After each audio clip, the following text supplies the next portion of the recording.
പ്രിയരെ, സീറോ മലബാർ സഭയുടെ പരമാധ്യക്ഷൻ mister Rafale തട്ടിലിൻ്റെ അന്ത്യശാസനം കേട്ടു. വളരെ വിചിത്രമായിരിക്കുന്നു. താങ്കളെ പിതാവെന്ന് വിളിക്കുവാൻ മനസ്സ് വരുന്നില്ല. കാരണം ഞങ്ങൾ കുടുംബത്തിൽ ഞങ്ങൾക്ക് വേണ്ടി ജീവിച്ചു മരിച്ച സത്യക്രിസ്ത്യാനികളായ ഞങ്ങളുടെ പിതാക്കന്മാരെ അറിയുന്നവരാണ്.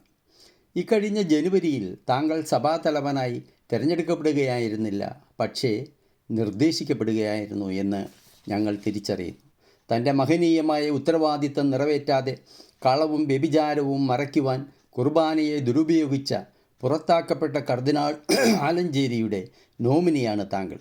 10 മക്കളിൽ ഇളയവനായി ജീവിതം തുടങ്ങി പട്ടം കിട്ടിയതുകൊണ്ട് മാത്രം മെത്രാനും സഭാതലവനുമൊക്കെയായ താങ്കളുടെ കഴിഞ്ഞകാല ദുർചെയ്തികളുടെ രഹസ്യം അറിയുന്ന മുൻ സഭാതലവൻ മനഃപൂർവ്വം താങ്കളെ സഭാതലവനായി അവരോധിച്ച് തൻ്റെ കുൽസിത പ്രവർത്തനങ്ങൾ താങ്കളിലൂടെ തുടരുകയാണ്. മാർപ്പാപ്പ തന്നെ പുറത്താക്കിയ വേളയിൽ കർദിനാൾ ആലഞ്ചേരി നടത്തിയ പത്രസമ്മേളനത്തിൽ പറഞ്ഞ കാണാൻ പോണ പൂരം പറഞ്ഞറിയിക്കണോ എന്നതിൻ്റെ അവസാന രംഗങ്ങളാണ് താങ്കളിലൂടെ പുറത്തു വരുന്നത്. അതിനാൽ തന്നെ തൻ്റെ വാല് തടിക്കിടയിൽപ്പെട്ട് ആപ്പിലായിപ്പോയ കുരങ്ങൻ്റെ ദൈന്യത താങ്കളുടെ മുഖത്ത് നിന്ന് വായിച്ചെടുക്കാം.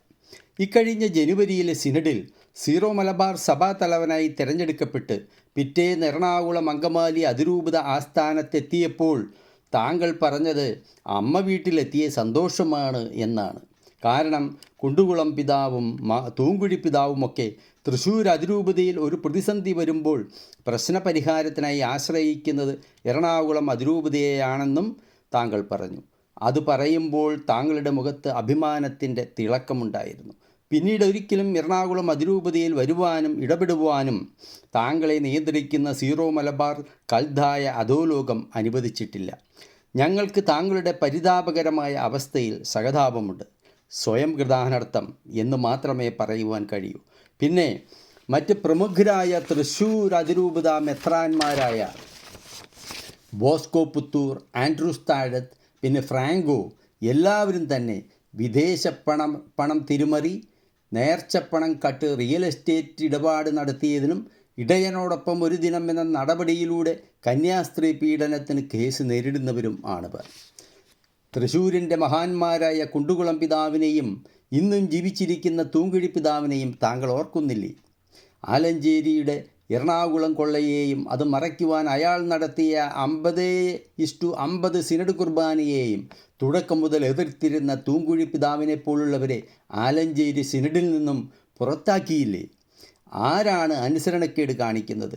ആലഞ്ചേരിയുടെ എറണാകുളം കൊള്ളയ്ക്കെതിരെ റെസ്റ്റിറ്റ്യൂഷൻ എന്ന പാപപരിഹാരം നിർദ്ദേശിച്ചിട്ട് താങ്കളടങ്ങുന്ന സിനഡ് ആ ഉത്തരവ് പരിഗണിച്ചോ? ആയതിനാലല്ലേ മാർപ്പാപ്പ ആലഞ്ചേരിയെ പുറത്താക്കിയത്?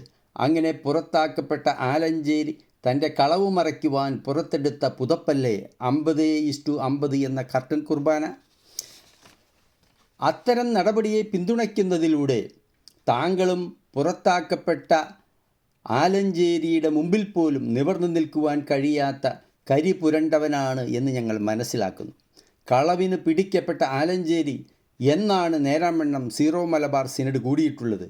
സീനിയർ മെത്രാന്മാരെ പുറത്താക്കി നിയമവിരുദ്ധമായി ഓൺലൈൻ സിനഡ് കൂടി ഏകപക്ഷീയമെന്ന് പറഞ്ഞ് 50:50 കുർബാന അടിച്ചേൽപ്പിച്ചിട്ട് അനുസരിക്കണമെന്ന് പറഞ്ഞാൽ ആരാണ് അത് കേൾക്കുക? ഫ്രാൻസിസ് മാർപ്പാപ്പയുടെ റെസ്റ്റിറ്റ്യൂഷൻ എന്ന ഉത്തരവ് അനുസരിക്കാതിരിക്കുകയും നിയമവിരുദ്ധ സിനഡിലൂടെ 50:50 കുർബാനയെയും കൽതായ അടിമത്വവും നടപ്പാക്കുവാൻ ശ്രമിക്കുന്ന സീറോ മലബാർ അധോലോക സിനഡിനെ ഞങ്ങൾ എറണാകുളം അങ്കമാലി അതിരൂപതക്കാർ തള്ളിക്കളയുന്നു. പണ്ട് പത്രമുത്തശ്ശി ദീപികയെ ഫാരീസ് അബൂബക്കറിന് വിറ്റ മാത്യു അറക്കൻ മുതൽ ഫാരീസിൻ്റെ അളിയന്മാർക്ക് എറണാകുളത്തെ ഭൂമി വിറ്റ് പണം തട്ടിയ ആലഞ്ചേരി വരെ വളരെ സജീവമായ ഒരു ക്രിമിനൽ അധോലോകത്തിൻ്റെ പിടിയിലാണ് സീറോ മലബാർ സിനഡ് എന്ന് ഞങ്ങൾക്കറിയാം. അതിനെതിരെ അനേകം മെത്രാന്മാർ പരസ്യമായി പ്രതിഷേധിച്ചിട്ടും താങ്കൾ സത്യം തിരിച്ചറിയുന്നില്ലെങ്കിൽ താങ്കൾക്കും ആലഞ്ചേരിയുടെ ഗതി തന്നെ. പ്രിയ എറണാകുളം അങ്കമാലി അതിരൂപതയിലെ സത്യക്രിസ്ത്യാനികളെ, വൈദികരെ, നാം ആഗോള കത്തോലിക്ക സഭയിലെ നവീകരണ പ്രസ്ഥാനമായ 2ാം വത്തിക്കാൻ കൗൺസിലിൻ്റെ സന്തതികളാണ്. അഗിയോർണമെൻറ്റോ എന്ന് ലത്തീനിൽ അറിയപ്പെട്ട സഭാ നവീകരണമായിരുന്നു 1965 രണ്ടാം വത്തിക്കാൻ കൗൺസിലിൻ്റെ പ്രഖ്യാപിത ലക്ഷ്യം. അതുവരെ മാർപ്പാപ്പമാരും പാത്രിയർക്കീസുമാരും വൈദികരെയും വിശ്വാസികളെയും അടിമകളാക്കി ഭരിച്ച് വന്നിരുന്നുവെങ്കിൽ രണ്ടാം വത്തിക്കാൻ കൗൺസിൽ പറഞ്ഞു, മാർപ്പാപ്പയും മെത്രാന്മാരും വൈദികരും വിശ്വാസികളും അടങ്ങുന്ന ദൈവജനത്തിൻ്റെ മധ്യേയാണ് യേശു വസിക്കുന്നത്. അതിനാലാണ് ബലിയർപ്പിക്കുന്ന വൈദികനും വിശ്വാസികൾക്കും ഇടയിൽ ബലിപീഠത്തിൽ ദൈവം പരിശുദ്ധാത്മാവായി അപ്പത്തിൻ്റെയും വീഞ്ഞിൻ്റെയും രൂപത്തിൽ സന്നിവേശിക്കുന്നത്. അങ്ങനെയാണ് റോമിലും എറണാകുളത്തും ജനാഭിമുഖ കുർബാന രൂപപ്പെട്ടത്. അന്നാ പെസഹ തിരുനാളിൽ എന്ന് പാടിത്തുടങ്ങുന്ന നമ്മുടെ കുർബാന തന്നെ 2000 വർഷം മുമ്പ് യേശു നടത്തിയ അന്ത്യ അത്താഴത്തിൻ്റെ പുനരാവിഷ്കരണമാണല്ലോ. രണ്ടാം വത്തിക്കാൻ കൗൺസിലിന് മുൻപ് ലോകം മുഴുവൻ പഴയ യഹൂദ രക്തബലിയുടെ ഓർമ്മയാചരണമായിരുന്നു നടന്നു വന്നിരുന്നത്. പ്രാവ്, ചെങ്ങാലി, ആടുമാടുകൾ എന്നിവയുടെ രക്തം ബലിപീഠത്തിൽ തളിച്ചുകൊണ്ടാണ് യഹൂദ ബലി നടന്നു വന്നിരുന്നത്. അപ്പോൾ രക്തം വേണമെങ്കിൽ ഈ മൃഗങ്ങളെ വെട്ടിക്കൊല്ലണം. ഇങ്ങനെ ബലിപീഠത്തിൽ നടക്കുന്ന കശാപ്പ് ദൈവജനത്തിൽ നിന്നും മറച്ചു പിടിക്കുവാനാണ് യഹൂദർ കർട്ടനിട്ട് മറച്ചത്. ലോകത്തിൻ്റെ പാപങ്ങൾക്ക് പരിഹാരമായി സ്വയം ബലിയായിത്തീർന്ന യേശു ആ കർട്ടൻ നെടുകെ കീറിക്കൊണ്ട് മൃഗബലിയില്ലാത്ത പരിശുദ്ധാത്മാവിനെ നൽകുന്ന അപ്പവും വീഞ്ഞിൻ്റെയും ജനാഭിമുഖ കുർബാന നൽകി. അതാണ് രണ്ടാം വത്തിക്കാൻ കൗൺസിലിൻ്റെ കണ്ടെത്തൽ. എറണാകുളം അങ്കമാലി അതിരൂപത ആയതിൽ അഭിമാനിക്കുന്നു, ഉറച്ചു നിൽക്കുന്നു. എന്നാൽ പൗത്തിൽ മെത്രാനിൽ തുടങ്ങി ആലഞ്ചേരിയിലൂടെ ഇന്നത്തെ ഏതാനും സിനഡ് മെത്രാന്മാരിൽ എത്തി നിൽക്കുന്ന കാൽദായ സംഘം രണ്ടാം വത്തിക്കാൻ കൗൺസിലിനെ നവീകരണത്തിന് പകരം പുനരുദ്ധാരണമായിട്ടാണ് കണ്ടത്. എന്ന് വെച്ചാൽ പഴയ പാരമ്പര്യത്തെ പുനരുദ്ധരിക്കുക. നാം കേട്ടിട്ടില്ലേ ഈ അമ്പലക്കുള പുനരുദ്ധാരണം എന്നൊക്കെ? അതുപോലെ ആഗോള കത്തോലിക്ക സഭയുടെ 20-ാം നൂറ്റാണ്ടിലെ നവീകരണമായ ജനാഭിമുഖ കുർബാനയും സിനഡാലിറ്റിയും 21-ാം നൂറ്റാണ്ടിലും വരും തലമുറയിലും പകർന്നു നൽകുവാൻ മിസ്റ്റർ തട്ടിൽ ഞങ്ങൾ എറണാകുളം അങ്കമാലി അതിരൂപതക്കാർ താങ്കളെയും താങ്കളുടെ സിനഡിനെയും ധിക്കരിക്കുകയാണ്. മാർപ്പാപ്പയുടെ റെസ്റ്റിറ്റ്യൂഷനെ അനുസരിക്കാത്ത താങ്കളും താങ്കളുടെ സിനഡും ആണ് സഭയിലെ അധോലോക കച്ചവടക്കാർ. ഇനിയും എന്താണ് കേരള ക്രിസ്ത്യാനിയുടെ പാരമ്പര്യം? പൗരസ്ത്യമോ പാശ്ചാത്യമോ? AD 300-കളിൽ റോമൻ ചക്രവർത്തിയായിരുന്ന കോൺസ്റ്റന്റൈൻ്റെ കുടുംബത്തിലെ അധികാരത്തർക്കം തീർക്കുവാനാണ് റോമിൻ്റെ കീഴിൽ പാശ്ചാത്യ സഭയും കോൺസ്റ്റന്റിനോപ്പിളിൻ്റെ കീഴിൽ പൗരസ്ത്യ സഭയുമായി റോമ സാമ്രാജ്യത്തെ വിഭജിച്ചത്. എന്നാൽ AD 52-ൽ തന്നെ തോമാസ് ലിഹായിലൂടെ നമുക്ക് ലഭിച്ച ക്രിസ്തീയ വിശ്വാസത്തിലൂടെ രൂപപ്പെട്ട സഭ തനി കേരള സഭയാണ്. ആ സഭയുടെ പേരാണ് എറണാകുളം അങ്കമാലി മേജർ ആർക്കി എപ്പിസ്കോപ്പൽ സഭ.